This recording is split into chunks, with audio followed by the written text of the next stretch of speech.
¿qué tal? Bienvenidos a Voz News. Qué bueno que nos acompaña en este miércoles 22 de octubre. Los saluda Karina Yapor. Vamos a los titulares. El Departamento de Guerra informa que una nueva narcolancha fue destruida en el Pacífico cuando intentaba introducir drogas a los Estados Unidos. Y el gobierno federal cumple hoy su 22º día de cierre y los sindicatos exigen a los partidos políticos lograr un acuerdo. Además, ya están tras las rejas 2 miembros del grupo delictivo Los Chapitos en Sinaloa.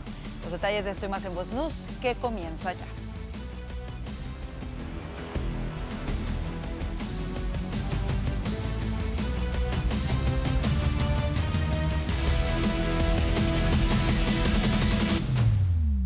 La guerra de Estados Unidos contra el narcoterrorismo destruyó hoy otra narcolancha, en este caso en el Pacífico. El secretario de Guerra, Pete Hegseth, reveló detalles de este nuevo golpe contra los cárteles de la droga. Mientras tanto, en el Senado de Estados Unidos insisten en que la simpatía de Petro con grupos como Hamás es justificante para que Gustavo Petro haya sido incluido en la lista de la OFAC. Juan Esteban Silva nos tiene el informe desde la Casa Blanca.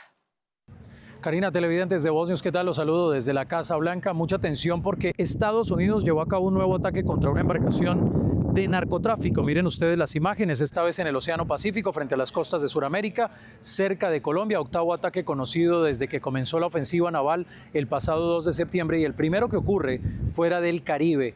En las imágenes difundidas por el secretario de Guerra, Pete Hegseth, se ve cómo el objetivo es alcanzado y envuelto en llamas. Asegura que los llamados narcoterroristas, 2 personas que iban en esta embarcación además, que murieron en el operativo, representaban una amenaza directa para la seguridad de los Estados Unidos, prometiendo que no habría refugio ni perdón, solo justicia.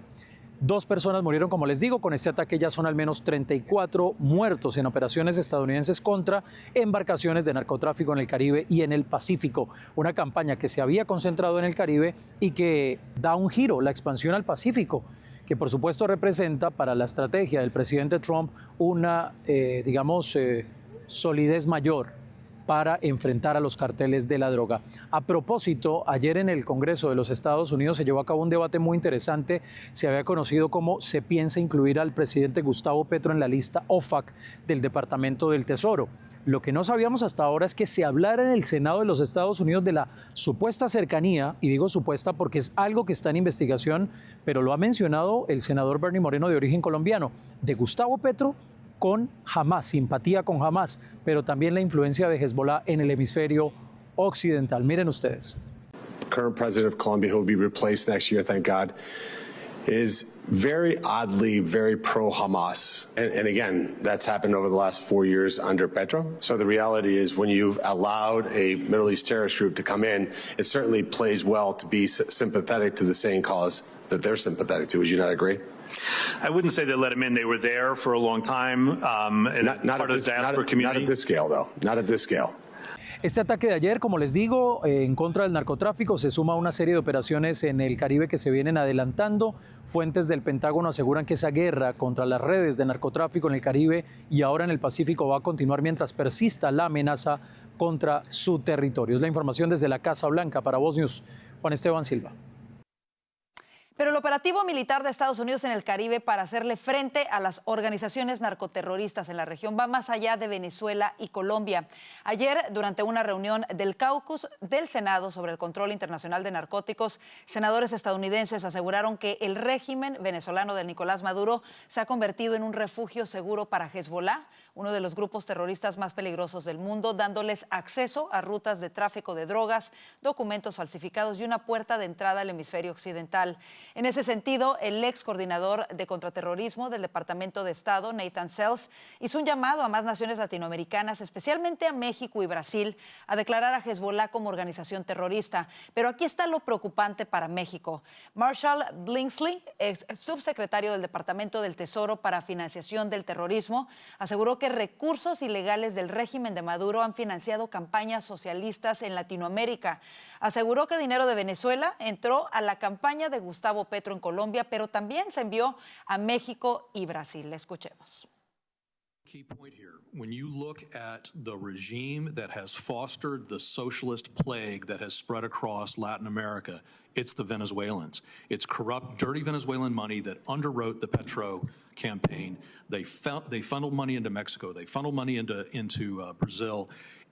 Once we have democracy restored in Venezuela, all of that subversion money that has been underwriting the socialist campaigns around the region dries up. So does the oil revenues to the Cuban regime, all of the support to the Nicaraguans. We forget about what Ortega is doing to the Nicaraguan people. It's a travesty. Y como lo escuchamos, Billingsley señaló que una vez que se restaure la democracia en Venezuela, ese flujo de dinero ilícito a otros países se terminará. Dentro de todo este operativo, los cárteles mexicanos son una prioridad para Estados Unidos. Recordemos lo que nos dijo el analista Hugo Achá, quien ha realizado numerosas investigaciones sobre terrorismo y lucha contra el crimen organizado en América Latina, quien dijo que los cárteles de México han sobrepasado a otras organizaciones terroristas en el mundo. Escuchemos. Bueno, los cárteles mexicanos han alcanzado un nivel de, quiero hacer uso de este término de la forma más responsable, evolución preocupante. El nivel de sofisticación, el nivel de capacidad, el nivel de logística financiera que tienen las organizaciones del crimen transnacional organizado basados en México sobrepasan en mucho las capacidades que en el pico de su relevancia alcanzaran las denominadas organizaciones del terrorismo internacional.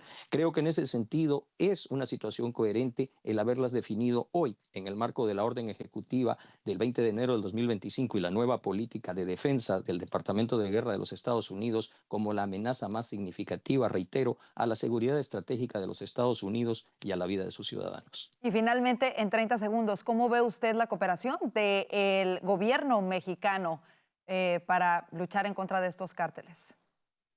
Con un tremendo signo de interrogación, porque hoy cuando se ha revelado que inclusive productores agropecuarios de México han sido asesinados por negarse a colaborar con las organizaciones criminales, vale preguntarse si es una cuestión de soberanía cuando la presidenta de México se niega a la asistencia de su vecino y socio estratégico, financiero, económico y comercial más importante, cuando en realidad lo que se está haciendo es beneficiar y proteger la actividad del crimen organizado.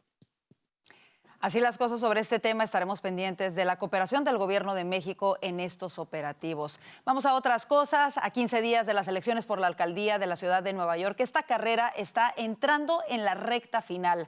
A tan solo 5 días para el inicio de la votación anticipada, una nueva encuesta de AARP y Gotham Polling revela que el demócrata Zohran Mamdani mantiene su ventaja con un 43.2%. El candidato independiente Andrew Cuomo ocupa el segundo lugar con un 28.9% y el republicano Corey Siwa el tercero con el 19.4%. La misma encuesta revela que Cuomo y Mamdani estarían en una contienda muy reñida si Siwa se retira, con Cuomo a solo 4 puntos de Mamdani, lo cual está dentro del margen de error de la encuesta. En ese escenario, Mamdani lidera con un 44.6 frente al 40.7 de Cuomo. Pero por otro lado, una encuesta de Patriot Polling realizada entre el 18 y el 19 de octubre revela marcadas diferencias en las preferencias políticas de los neoyorquinos según su lugar de nacimiento.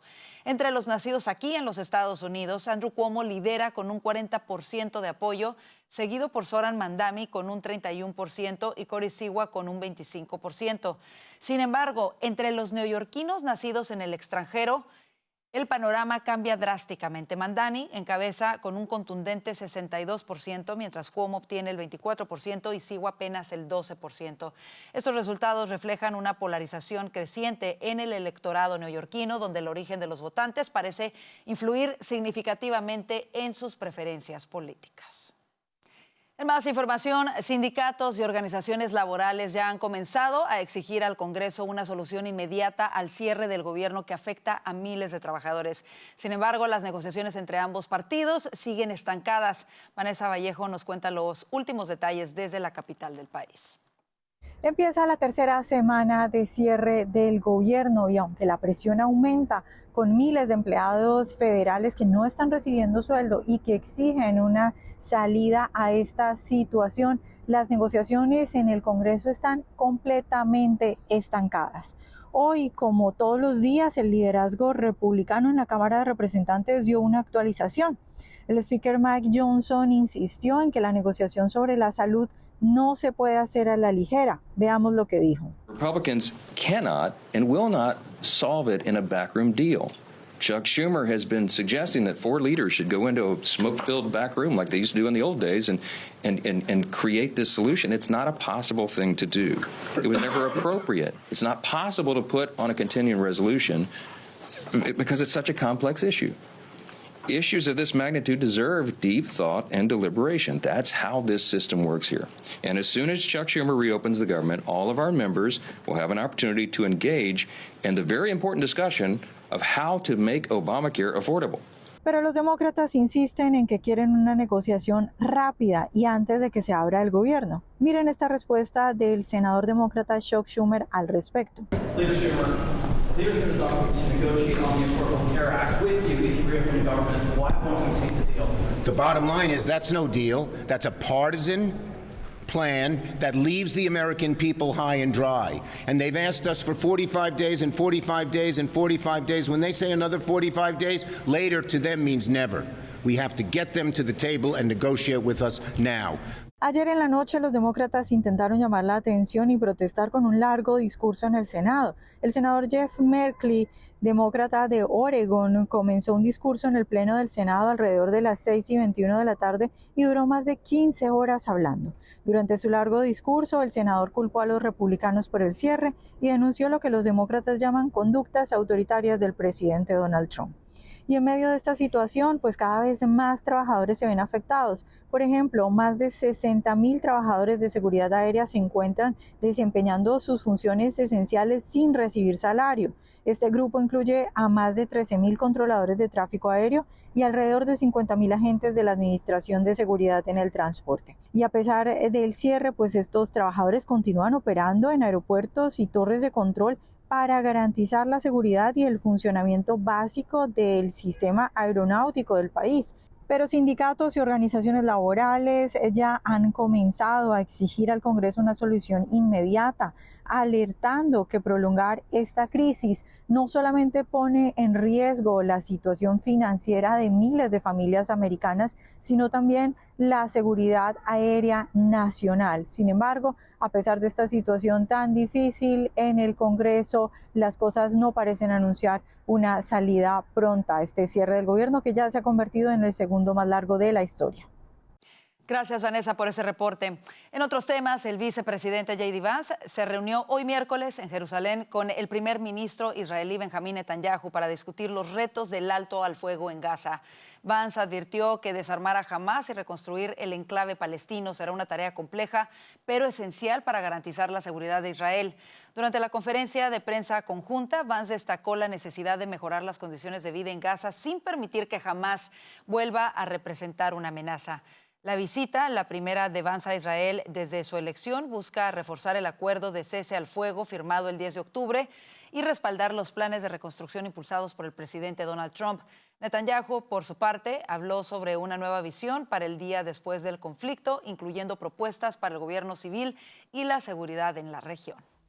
Así nos vamos a la pausa comercial. Autoridades mexicanas arrestan a 2 de los delincuentes más buscados en Sinaloa. Los detalles de esto y más al regresar aquí a Voz News. Cuidar tu salud no debería ser algo imposible. Con Voz Salud accedes a consultas ilimitadas, virtuales y en persona, análisis de laboratorio con descuento y a más de 400 medicamentos esenciales totalmente gratis, incluyendo los que tu familia realmente necesita. Todo desde solo $1 al día. Atención médica real sin complicaciones. Visita salud.voz.us y empieza a cuidarte hoy mismo.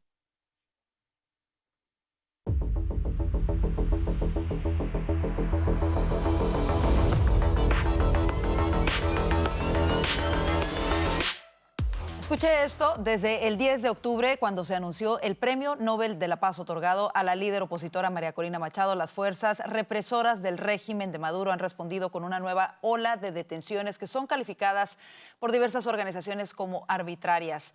La organización política que lidera María Corina Machado, Vente Venezuela, denunció que al menos 30 personas fueron detenidas en operativos simultáneos en 7 estados venezolanos en las últimas semanas. De este grupo, a 3 les otorgaron la libertad, pero 27 continúan tras las rejas. El número 2 del chavismo, Diosdado Cabello, ha dicho reiteradamente que quien públicamente muestre apoyo a las acciones de Machado o de Estados Unidos será perseguido por los órganos judiciales subordinados a Maduro. Y gran parte de Ucrania se encontraba este miércoles sin electricidad tras ataques rusos que dejaron al menos 6 muertos un día después de conocerse el aplazamiento de la cumbre entre el presidente Donald Trump y Vladimir Putin. En las últimas semanas, Rusia multiplicó los bombardeos contra la red eléctrica y las infraestructuras gasísticas ucranianas, provocando cortes de red antes del invierno. Según el presidente ucraniano Volodymyr Zelensky, al menos 6 personas murieron en los últimos bombardeos, incluyendo en Kiev, la capital. Los servicios de rescate dieron parte de al menos 22 heridos. Y el presidente ruso Vladimir Putin supervisó este miércoles desde el Kremlin una serie de ejercicios estratégicos con fuerzas nucleares, según imágenes difundidas por el Ministerio de Defensa. Las maniobras incluyeron el despliegue de misiles balísticos de largo alcance y simulacros coordinados por tierra, mar y aire. Putin estuvo acompañado por el ministro de Defensa, Andrei Belosov, y el jefe de Estado Mayor, Valery Gerasimov, quien detalló que se probó la cadena de mando nuclear para autorizar el posible uso de armas nucleares. Las acciones prácticas involucraron misiles JARS desde el cosmódromo de Plesetsk, el submarino Bryansk y en el mar de Barents y bombarderos Tu-95MS de la base aérea de Ukrainka. El ejercicio denominado Prueba de Preparación refuerza la postura militar rusa en medio de crecientes tensiones internacionales. En más información, el Museo Louvre reabrió sus puertas este miércoles después de 3 días del impresionante robo de 8 joyas por un valor estimado de más de $100 millones. La policía sigue buscando al grupo de 4 malhechores que perpetró el atraco el domingo en la Galería del Apolo del museo, el más visitado del mundo. El ministro del Interior, Lauren Núñez, precisó que la investigación avanza y que más de un centenar de investigadores están movilizados. La presidenta directora del museo, Lawrence Descars, comparecerá ante la Comisión de Cultura del Senado para intentar explicar cómo fue posible este robo.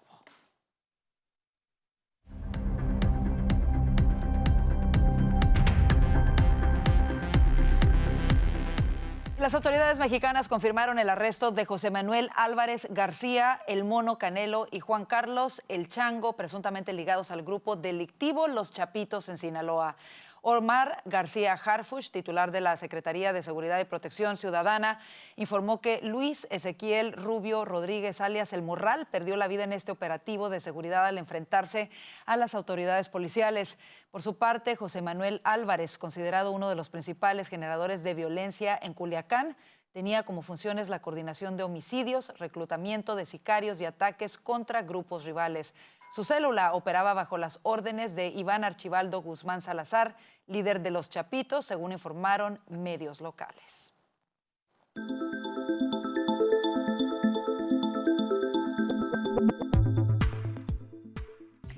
Escucha esto, Xbox y Asus presentaron la primera consola portátil con inteligencia artificial y, por supuesto, nuestro compañero Juan Guevara, experto en tecnología, nos tiene todos los detalles. Muy propicio, justo unas semanas, 2 mesecitos antes de la Navidad. Nos vamos contigo, Juan.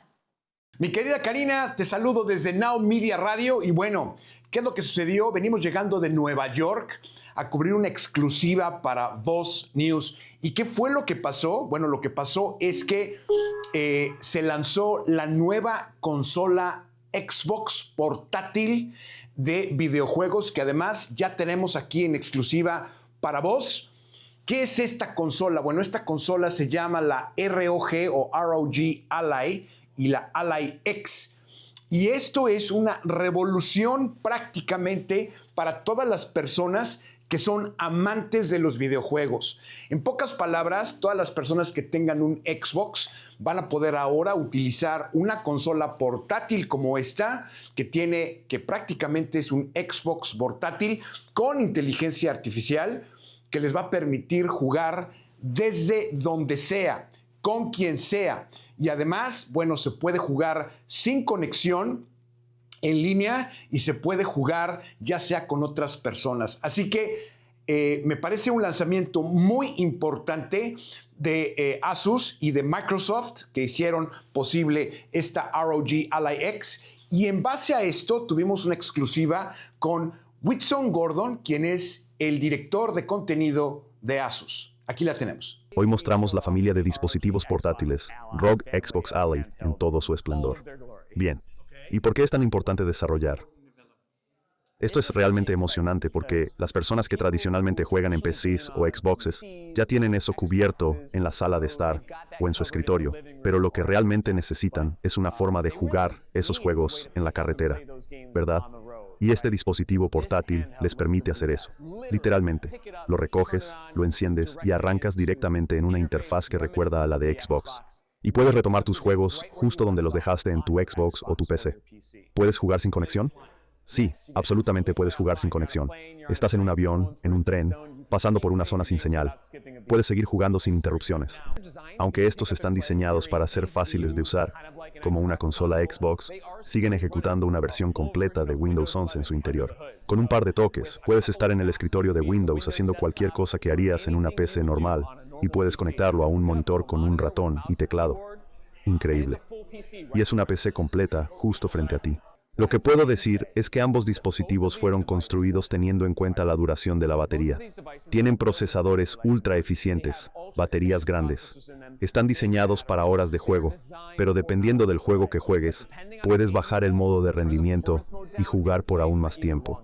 Es importante mencionar que esta consola, bueno, compite directamente con el Nintendo Switch, que la verdad es que en mi opinión personal el Nintendo Switch no tiene ni la capacidad de procesamiento, ni todas las funcionalidades como consola portátil de video que esta ROG Ally y Ally X tiene, sobre todo porque tiene la integración con Xbox. Ya disponible en $599, que me pareció un precio muy accesible, y la Ally X, que es la consola premium, que ya tiene integrado Xbox, pues está en $999. Importante.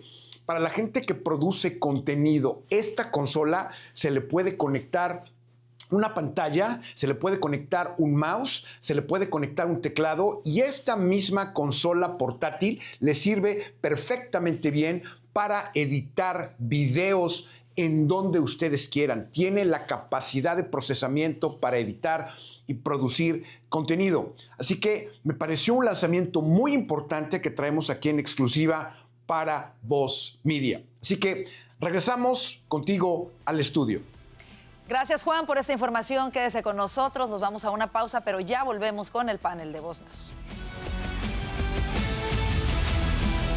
Llevar a tu familia al médico no debería costar tanto. Con Voz Salud, toda tu familia recibe atención ilimitada, virtual o presencial, y más de 400 medicamentos genéricos totalmente gratis. Desde un simple resfriado hasta el manejo de enfermedades crónicas, todo está cubierto, desde solo $1 al día. Visita salud.voz.us y protege la salud de tu familia hoy mismo.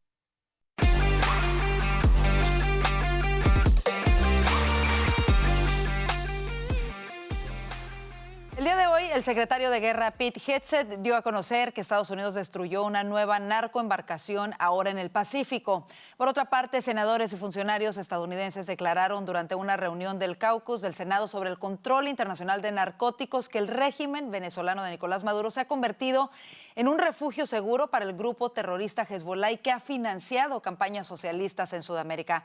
Para hablar de todo ello, le damos la bienvenida a nuestros analistas: Orlando Avendaño, periodista y analista político de Voz; Vanessa Vallejo, analista político de Voz; y Alfonso Aguilar, abogado y analista político de Voz. Y bueno, hoy se anuncia la eliminación de otra embarcación con un saldo de 2 muertos, en esta ocasión en el Pacífico, presuntamente cerca de Colombia. ¿Es esto una demostración de que el operativo de Estados Unidos contra el narcoterrorismo no lo va a detener nada, ni la retórica utilizada por Gustavo Petro? Vanessa, comienzo contigo. Creo que es efectivamente un mensaje hecho a Gustavo Petro, es un mensaje diciéndole a los grupos narcotraficantes de Colombia y al presidente de Colombia que ellos no están protegidos, que ellos no son exentos, no están exentos de esto, y que si hay una guerra contra el narcotráfico y Colombia es uno de los principales productores de cocaína, pues ahí van a caer también esos productores de cocaína y quienes lo estén comercializando. Si yo fuera parte del gobierno de Gustavo Petro en este momento, tendría mucho miedo, no vaya a ser que por cosas del destino termine cayendo primero Petro que Maduro. Y justo el día de ayer hubo una reunión del caucus del Senado sobre el control internacional de narcóticos, en donde senadores estadounidenses aseguraron que el régimen venezolano de Nicolás Maduro se ha convertido en un refugio para Hezbollah y que ha financiado campañas socialistas en la región, incluyendo en Colombia, México y Brasil. Pero también dijeron que cuando se restablezca la democracia en Venezuela, este flujo de dinero ilícito terminará. Esas fueron las palabras de Marshall Billingsley. ¿Cómo lo interpretas, Orlando? Bueno, yo creo que, digamos, la cantidad de información que hay para robustecer la idea de que el régimen de Nicolás Maduro convirtió a Venezuela en una especie de safe haven, de espacio seguro para los criminales y los terroristas, se va amontonando. Por ejemplo, esta mañana el investigador de Heritage, Mike González, publicaba un ensayo extenso sobre cómo el régimen de Maduro financia a Black Lives Matter y ha financiado a grupos de extrema izquierda como Antifa. El régimen de Maduro es un factor de desestabilización regional como no lo hay en el hemisferio. Y vemos que se extiende mucho más allá de las fronteras de Venezuela. Yo creo que este es el mensaje que ha enviado Estados Unidos con el hundimiento de esta embarcación, ya no en el Atlántico, sino en el Pacífico. Aquí se ratifican dos cosas. Por un lado, que la lucha contra el narcotráfico va mucho más allá que simplemente abordar al cártel de los soles y el problema en el Caribe. Y lo segundo es que el entramado criminal que aupa y del cual es cabeza Nicolás Maduro, se extiende hasta Colombia y parece que la administración está dispuesta a enfrentarlo. Ahora, escuchábamos también a los funcionarios el día de ayer decir que Venezuela le ha abierto la puerta a Hezbollah al hemisferio occidental. Hay acusaciones de que el gobierno o el régimen de Nicolás Maduro incluso les ha proporcionado documentos falsos para que puedan tener un libre tránsito en nuestro hemisferio, además de proveerles rutas de narcotráfico y para otros delitos. ¿Qué representa esto para la seguridad nacional de Estados Unidos y para nuestro continente, Alfonso? Bueno, es un gran peligro y demuestra que el régimen de Maduro realmente es un régimen desestabilizador en toda la región, incluyendo los Estados Unidos. No solo deja entrar a Hezbollah en la región, pero facilita que elementos de Hezbollah puedan tratar de llegar a nuestra frontera y entren a los Estados Unidos con intenciones de cometer actos terroristas.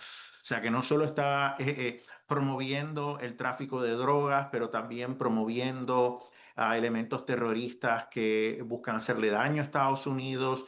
Y no olvidemos también promover el crimen en toda la región. Hay países en toda la región, Perú, Ecuador, que eran países bastante pacíficos, que ahora están totalmente fuera de control. El crimen está fuera de control y se debe, desafortunadamente, a la entrada de elementos criminales desde Venezuela. Entonces, hay muchas razones para querer que Maduro ya no esté en el poder en Venezuela. Pero debo decir que lo que estamos viendo es una confirmación de que ya la política de la administración es una que tiene el apoyo de todo el liderazgo dentro de la administración. Ayer salió un artículo muy interesante en Político que hablaba cómo el secretario de Estado Marco Rubio y el principal asesor de política pública del presidente Stephen Miller, que es su jefe de gabinete, están en pleno acuerdo en cuanto a la política hacia Venezuela y la lucha de drogas en el Caribe. Sí, y reconocía que antes quizás había una apertura a considerar dos posturas, ¿verdad? Una, la más agresiva de Rubio, un esfuerzo diplomático y que el mismo Miller parecía favorecer esa alternativa, pues ahora ese artículo dice claramente que ya Miller apoya la estrategia de Marco Rubio y demuestra que que ya toda la administración está trabajando al unísono en esta campaña. Pero también hay un artículo muy interesante de Axios citando una fuente interna de la administración que es parte de las conversaciones, y esto es muy interesante porque no lo había visto en ningún otro medio, diciendo de que en este momento Estados Unidos sabe exactamente dónde está Nicolás Maduro. Aunque se mueva, ellos saben dónde está y que pudieran neutralizarlo con un misil muy fácilmente. Esa es la realidad. O sea que si antes se había hablado de quizás algún esfuerzo de enviar una unidad especial para removerlo, la verdad es que lo pudieran remover o acabar con él con un misil. Recordemos que en el ataque a Irán se neutralizaron, se mataron a varios líderes del gobierno iraní, ¿no? En este caso estaríamos hablando no de un líder de gobierno, sino el capo de un cartel de drogas. O sea que Estados Unidos tiene esa capacidad y eso es algo que Maduro tiene que considerar. Y al tiempo que se da este reporte, Alfonso, el día de ayer durante esta reunión en donde participaron funcionarios y senadores de los Estados Unidos, mencionaron varios de ellos también que definitivamente ven a Maduro fuera completamente de Venezuela.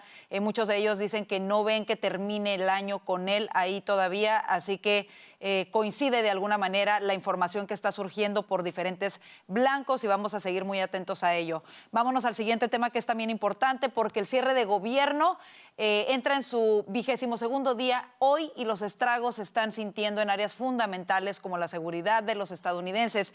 La fiscal general Pam Bondi dijo que los demócratas están negando ya a pagarles a los agentes del orden, poniendo a agentes, por ejemplo, de ICE en riesgo. Comienzo contigo, Vanessa. ¿Cómo lo ves?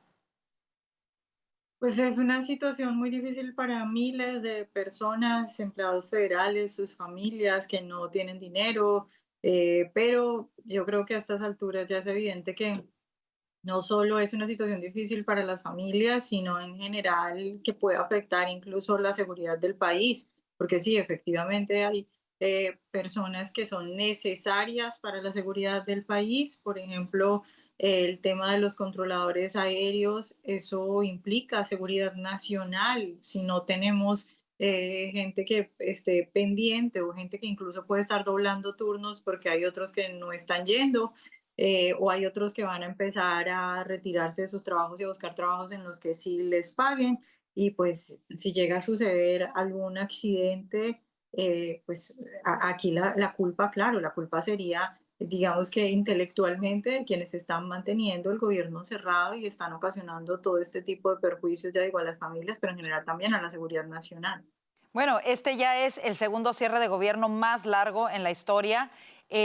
¿Han ganado algo los demócratas, Orlando? Bueno, hacerle daño al país, si en el fondo eso es lo que quieren, se lo han ganado.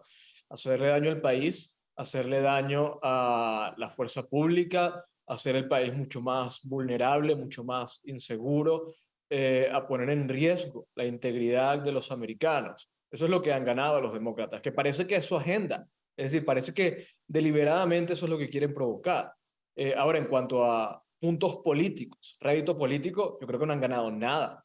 Y si ellos creen que están ganando por esto, yo creo que no han visto la realidad del país. Yo creo que la gente se ha dado cuenta de que son los demócratas los culpables de este cierre, quienes quieren darle la espalda a los americanos, le están haciendo un daño terrible al país por querer perjudicar a la administración y esto les va a salir muy costoso. Alfonso, ¿cuáles serían otras áreas fundamentales para la vida de los norteamericanos que se están viendo seriamente afectadas por este cierre? ¿Y cómo ves que pudiera ser el fin de este cierre? ¿Dentro de cuánto tiempo? ¿Cómo? Ayer hablábamos, de hecho, un poco de eso. Es interesante, ha tenido diversos impactos. Uno de ellos que preocupa es que se acaben los fondos para el programa de WIC para madres y niños de bajos recursos, ¿verdad? Que es beneficios alimentarios, ¿verdad? Que son tan necesarios. Pero yo creo que esa es parte de la estrategia, hacer sufrir al pueblo. O sea, así de cínicos son los demócratas. Eso es lo que quieren. Sin embargo, otro lado positivo es que ha demostrado que, por lo menos en educación, el Departamento de Educación es totalmente innecesario porque a pesar del cierre, las escuelas siguen enseñando a nuestros niños, los niños están yendo a las escuelas, demuestra que la educación es un tema estatal y que el Departamento de Educación Federal no es necesario para que nuestros niños vayan a la escuela. La administración sí ha aprovechado, como hemos discutido en otros momentos, para y eso es una situación que han creado los demócratas con el cierre. Está permitiendo que la administración proceda con la reducción de la fuerza laboral del gobierno federal. La intención es reducir hasta 5,000 empleos durante el cierre. Hubo una decisión la semana pasada, una juez de California, diciendo que la administración no podía proceder con más despidos. Fue una demanda radicada por 2 sindicatos. Hoy trataron de ampliar esa demanda para incluir más sindicatos. No está claro el impacto que va a tener la demanda porque hay agencias que dicen que ellos no vienen obligados a negociar con esos sindicatos, pero la administración piensa que ellos tienen el derecho a despedir a estas personas, pero eso es otro efecto que va a tener el cierre, pero que honestamente es algo positivo para el pueblo americano porque vamos a tener menos burócratas siendo pagados por los contribuyentes, burócratas que no están haciendo absolutamente nada en estas agencias de gobierno. Pero tiene un costo económico muy grande, ciertamente el cierre. Eso es lo más importante, los empleos que se van a perder, más de 40,000 empleos en el sector privado, miles de millones de dólares que se pierden en la economía todos los días. Por supuesto. Finalmente, en 30 segunditos, Vanessa, ¿están los demócratas ganando la guerra mediática en cuanto a este tema? Pues yo no creo, pero la verdad es que si uno mira las encuestas, hay encuestas como encontradas. Hay unas en las que dicen que pues hay gente que cree que los demócratas sí lo están haciendo bien, otras que dicen que no. Pero yo lo que creo es que ya cuando la situación se pone tan complicada y la gente literalmente no sabe cómo llegar a fin de mes, yo creo que lo que van a hacer la mayoría de los americanos es pedirle a los demócratas que voten porque es que ya está sobre la mesa esa resolución continua. Con eso nos vamos a la pausa comercial. Quédese con nosotros. Demócratas están por crear o lanzando, mejor dicho, un rastreador maestro de ICE. Y además hay polémica por la construcción en la Casa Blanca. Quédese, aún hay más aquí en el panel de Voz News. Cuidar tu corazón no tiene que costarte una fortuna. Con Voz Salud tienes consultas médicas ilimitadas, análisis de laboratorio con descuento y más de 400 medicamentos, incluyendo los que controlan la presión arterial y el colesterol, totalmente gratis. Todo desde solo $1 al día. Visita salud.voz.us y cuida tu corazón sin estrés.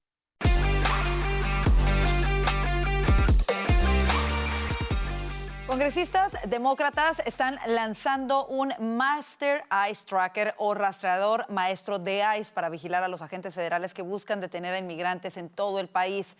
La agencia compara esta medida con poner un blanco en la espalda de los agentes de ICE. El representante por California, Rob García, presentó el rastreador el martes en Los Ángeles junto a la alcaldesa de la ciudad de Los Ángeles, Karen Bass.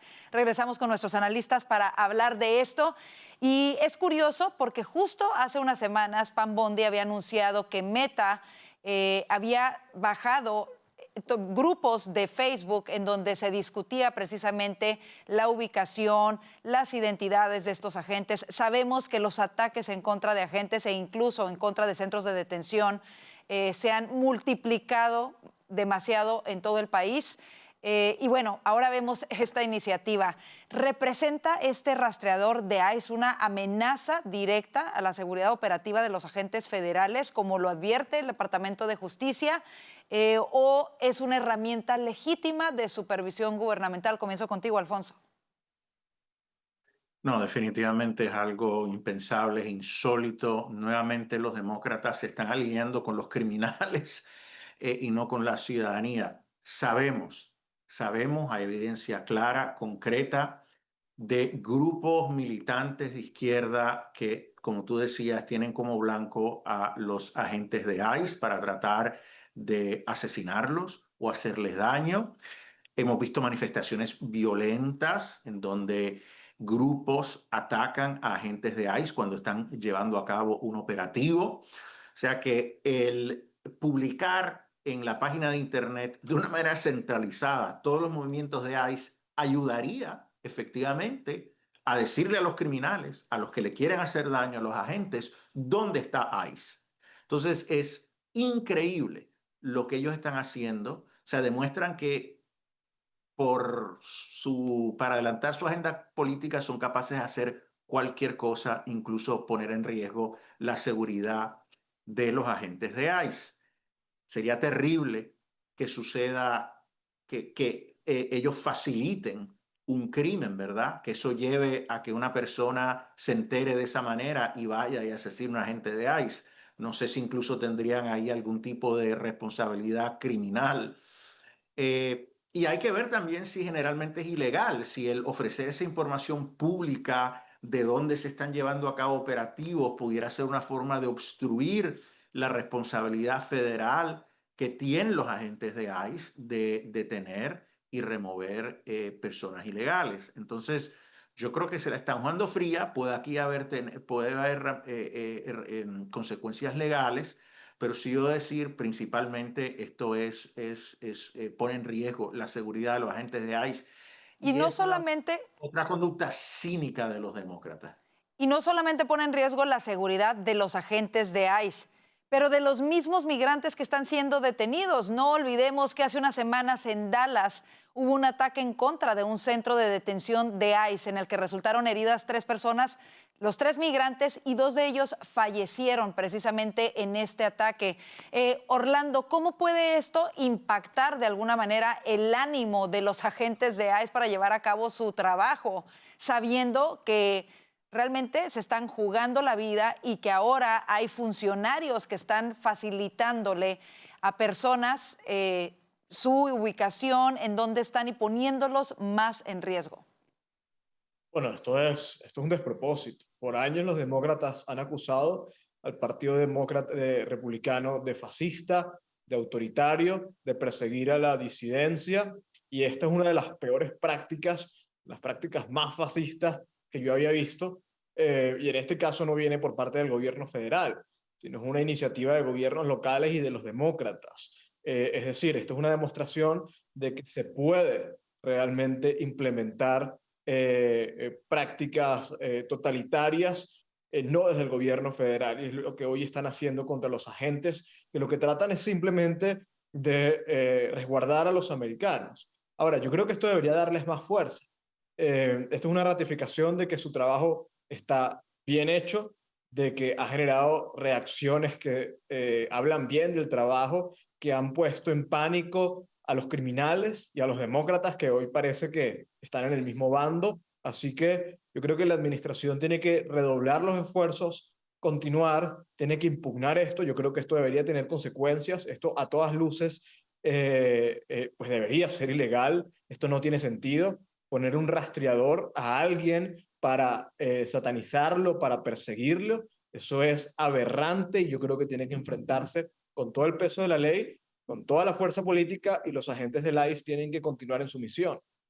De alguna manera, yo creo que hay que analizar todo el entorno y, además de lanzar este rastreador, la retórica utilizada por muchos funcionarios demócratas es terrible. Recordemos que han comparado a los agentes de ICE como nazis, como Gestapo. Han dicho que están en las comunidades enmascarados secuestrando a la gente. Han abogado porque se remuevan las máscaras de la cara los agentes, sabiendo que hay grupos criminales. Recordemos, en México, cárteles de la droga que han puesto pancartas ofreciendo dinero. Nada menos en Chicago nos enteramos también por parte del Departamento de Justicia de que había grupos criminales ligados a los cárteles mexicanos poniéndole un precio a la cabeza de agentes de inmigración.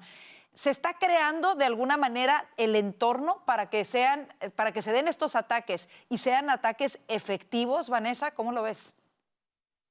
Pues yo creo que lamentablemente si esto continúa así, que parece que la cosa va en escalada, eventualmente algo va a pasar. Es decir, algo va a pasar en contra de un agente de ICE.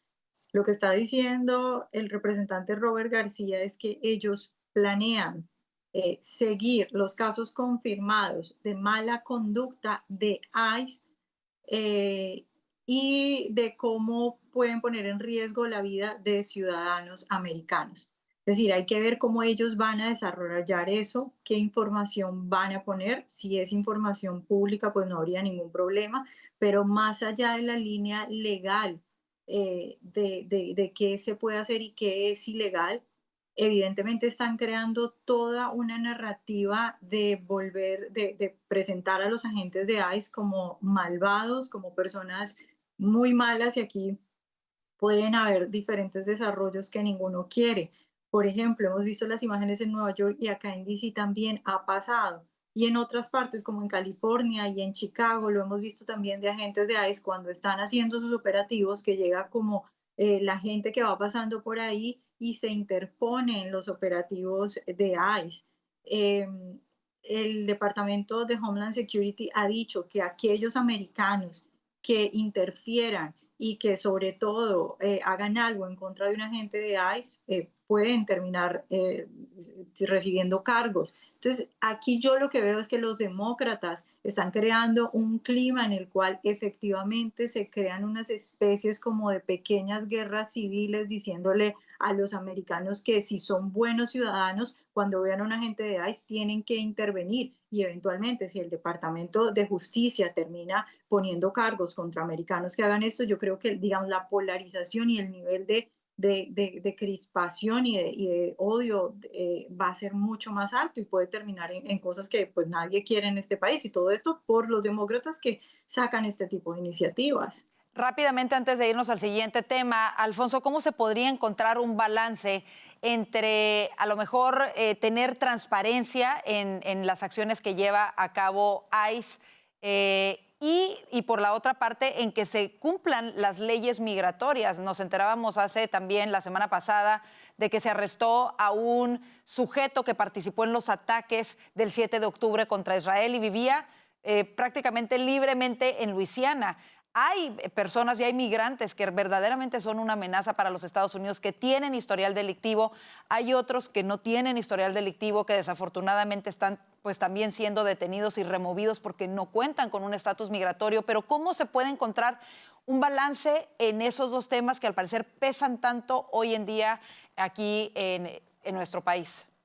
Yo creo que la transparencia es importante. Si el objetivo son inmigrantes ilegales, criminales, terroristas, narcotraficantes o personas que ya tienen órdenes de deportación, y eso se establece claramente, públicamente, y se publican periódicamente las estadísticas demostrando claramente que la inmensa mayoría de las personas detenidas son criminales, yo creo que eso va a ayudar a calmar al público, ¿verdad? Siempre va a haber un grupo de personas en la izquierda que va a tratar de utilizar esto para generar confrontación, promover la violencia, para hacer todo tipo de acusaciones en contra de la administración. Eso va a continuar sencillamente porque así es que operan estos grupos.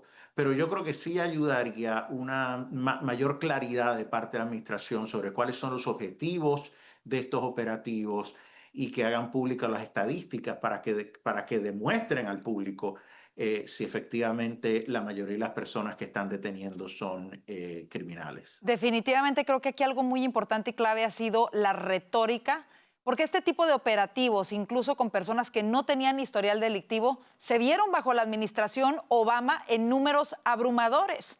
De hecho, le pusieron el deportador en jefe al presidente Obama por el número de deportaciones de migrantes, simple y sencillamente porque estaban ilegales. Pero lo que definitivamente ha cambiado es la retórica ahora de los demócratas y lo que ha llevado a este tipo de manifestaciones. No veíamos bajo la presidencia de Obama este tipo de acoso a los agentes de ICE, este tipo de atentados en contra de los agentes de ICE. Y es verdad que durante la administración Obama hubo esfuerzos para deportar a mucha gente, pero ya numéricamente es evidente que ya este año se va a establecer el récord de deportaciones. Se espera por lo menos 600,000 cuando termine este año, lo que es un número enorme, ¿no? Entonces, yo creo que sí se ha intensificado, se están utilizando otras estrategias y eso pues causa preocupación en ciertos sectores, pero como digo, si la gente entiende que las personas que se están arrestando, la inmensa mayoría, son personas que son criminales, pues yo creo que eso va a calmar a la gente y va a haber mucho apoyo del pueblo. Pero la transparencia en la comunicación de estos esfuerzos es clave. Por supuesto. Vámonos rápidamente a este último tema que está causando bastante controversia y es la construcción del nuevo salón de baile en la Casa Blanca. Es un proyecto que ha anunciado el presidente Trump que no le va a costar nada a los contribuyentes estadounidenses, que el presidente va a conseguir los 250 millones de dólares que va a costar y va a poner incluso de su bolsa, pero bueno, siempre hay voces en contra de ello. Comienzo contigo, Orlando. ¿Cómo lo ves y cómo ves toda esta controversia? Bueno, la controversia no tiene sentido. La verdad es que simplemente es otra polémica que ha construido la izquierda para tratar de dañar al presidente Trump. Efectivamente, es una gran remodelación de la Casa Blanca. Hay que decir que la estructura que todo el mundo identifica como la Casa Blanca, que es la residencia principal, este edificio central que está en los jardines, no va a ser alterada en lo absoluto, sino que se trata de una modificación del ala este. Y además es una modificación que tampoco va a alterar por completo el ala este, sino que se le va a añadir un edificio. Pero aquí hay que poner algo en contexto. Primero, desde hace más de 100 años, los presidentes vienen renovando la Casa Blanca. Una lista rapidísima. En 1902, Teddy Roosevelt construyó el ala oeste. En 1909, el presidente William Howard expandió y construyó el Salón Oval. Franklin Delano Roosevelt en 1933 construyó una piscina, expandió el Salón Oval, hizo otras modificaciones. Harry Truman en el 48 modificó todo el interior de la Casa Blanca, literalmente todo el interior. El presidente Nixon, la piscina la transformó en un salón de prensa, es decir, estas modificaciones se han hecho históricamente. Es algo que los presidentes pueden hacer, pero hay una pequeña diferencia. Esta vez a los contribuyentes le cuesta cero. No sale del bolsillo de los contribuyentes, sino del presidente Trump, que esta semana bromeó al respecto, diciendo que las construcciones le recuerdan al dinero, o mejor dicho, a la falta de dinero, porque le está quitando dinero a su bolsillo. Exacto, fue muy simpática esa declaración que hizo el presidente Trump, pero bueno, siempre la retórica es contraria. El Partido Demócrata publicaba en su cuenta de X una foto del Jardín de las Rosas antes de Trump y después de Trump. Y en el después de Trump ponen esta nueva plaza que hicieron sin flores y sin vegetación, cuando en realidad las rosas siguen ahí. Realmente lo que se pavimentó fue lo que era el pasto, y la Casa Blanca tiene áreas grandísimas de pasto en otras zonas, pero las rosas siguen ahí intactas. Vanessa, me voy contigo. ¿Qué opinas de esto? Yo no sería tan arriesgada como para decir que todo el que esté asustado es porque es un loco demócrata. Es decir, yo creo que cualquier remodelación, sobre todo a un ícono del gobierno y de los americanos, pues pone nerviosa a muchas personas. El punto, claro, ver esas imágenes pues pone nerviosas a muchas personas. Ahora, lo que sí creo yo que es una exageración completa es lo que están haciendo los medios, es decir, horas de cubrimiento a esto, poniéndolo como que esta es la imagen o el símbolo de que el presidente Trump es un dictador y que lo mismo que está haciendo la Casa Blanca, destruirla, es lo que está haciendo con la democracia. O sea, evidentemente hay gente que está completamente enloquecida con esto. Yo le diría a las personas normales que están un poco nerviosas, pues que también el presidente tiene, digamos, un historial. Él es un constructor, ¿no? El arquitecto es una persona muy respetada. Entonces, como que bajen un poco los nervios y no le crean tanto a los medios de comunicación que están completamente utilizando esto simplemente para atacar al presidente. Y bueno, cerramos contigo, Alfonso. ¿Qué piensas de todo esto? Pues mira, estoy totalmente de acuerdo que aquí la izquierda nuevamente está fabricando una crisis. Que si esto es ilegal, que si esto es incluso corrupción. Aquí no hay nada ilegal. El presidente puede hacerlo incluso, como ya han dicho, lo está pagando él mismo, cosa que no hicieron otros presidentes, deberíamos agradecerlo. Dos, tampoco es algo sin precedentes. No voy a repasar la lista de modificaciones que ya cubrió Orlando, pero esto se ha hecho en el pasado. Aquí donde puede haber una diferencia es en términos de gusto arquitectónico, ¿verdad? yo no tengo duda que el edificio va a ser bonito, porque el arquitecto que se ha seleccionado para este proyecto es uno que es conocido por sus diseños clásicos, entonces yo creo que va a ser muy apropiado.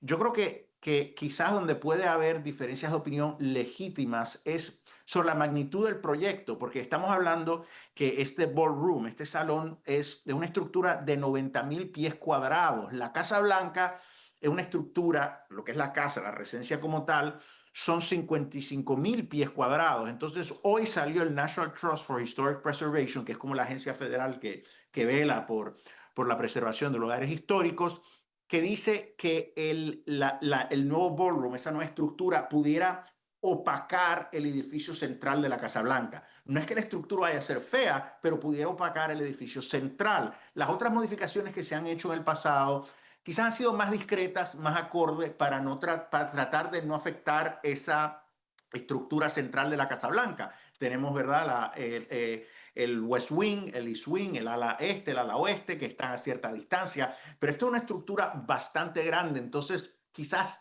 eso puede llevar a diferencias, pero eso no es la discusión que estamos teniendo en público, es sobre otras cosas que son totalmente falsas. Quizás a Vanessa, como lo ha dicho en el pasado, no le gusta la plazoleta en el Rose Garden, el edificio, eso ella tiene un punto, ¿verdad? Es válido su punto, hay que ver al final cómo queda. Yo tengo que decir que el edificio va a ser precioso, espero que me inviten, que yo pueda ir a bailar ahí, pero sí... Que nos inviten a todos, al panel de Voz News, por favor. Tengo preocupación sobre el tamaño de la estructura que sí vaya a opacar el edificio central de la Casa Blanca. Eso sí me preocupa, tengo que admitirlo.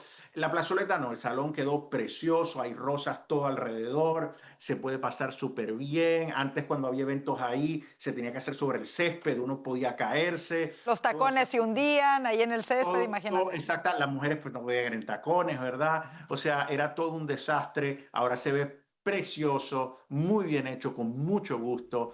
Entonces, pues nada, ahí está la cosa. Vamos a ver cómo queda. Habrá que ver cómo queda finalizado este proyecto, y algo que el presidente ha mencionado es que él evidentemente visita palacios alrededor del mundo, ha visitado monarcas y todo esto, y quiere de alguna manera dejar en la Casa Blanca una proyección de fortaleza de los Estados Unidos.